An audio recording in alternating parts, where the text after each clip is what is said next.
നമസ്കാരം. Golden times അവതരിപ്പിക്കുന്ന ഇന്നത്തെ സ്വർണ്ണവിലയിലേക്ക് ഏവർക്കും സ്വാഗതം. ഇന്ന് 6/6/2025. ഇന്ന് സംസ്ഥാനത്ത് സ്വർണ്ണവിലയിൽ ഇന്ന് രാവിലെ ലഭിച്ച പുതിയ ഇൻഫർമേഷൻ അനുസരിച്ച് ഇന്നലത്തെ വിലയിൽ നിന്നും ഒരു മാറ്റവുമില്ലാതെ ഇന്ന് വ്യാപാരം പുരോഗമിക്കുന്നു. ഇനി ഇന്നത്തെ സ്വർണ്ണവില പരിശോധിച്ചാൽ 18 ക്യാരറ്റ് സ്വർണത്തിന്റെ 1 ഗ്രാമിന്റെ വില 7470 രൂപയും ഒരു പവന്റെ വില 59,760 രൂപയിലാണ് ഇന്ന് വ്യാപാരം പുരോഗമിക്കുന്നത്.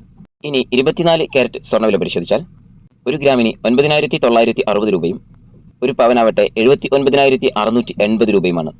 ഇനി സംസ്ഥാനത്തെ 22 ക്യാരറ്റ് സ്വർണ്ണവില നോക്കിയാൽ 1 ഗ്രാമിന് വരുന്ന വില 9,130 രൂപയും ഒരു പവന് വന്നിരിക്കുന്ന വില 73,040 രൂപയുമാണ് ഇന്ന് വ്യാപാരം പുരോഗമിക്കുന്നത്. കൂട്ടുകാരെ, ദിവസേന മാറിക്കൊണ്ടിരിക്കുന്ന സ്വർണ്ണവിലയുടെ പുതിയ വില നിലവാരങ്ങൾ അറിയുന്നതിന് വേണ്ടി ഞങ്ങളുടെ ഈ ചാനൽ ഇപ്പോൾ തന്നെ സബ്സ്ക്രൈബ് ചെയ്യുക. കൂടാതെ ലൈക്ക് ചെയ്യാനും മറക്കരുത്. മറ്റൊരു വീഡിയോയുമായി വീണ്ടും കാണാം. Thanks for watching this video.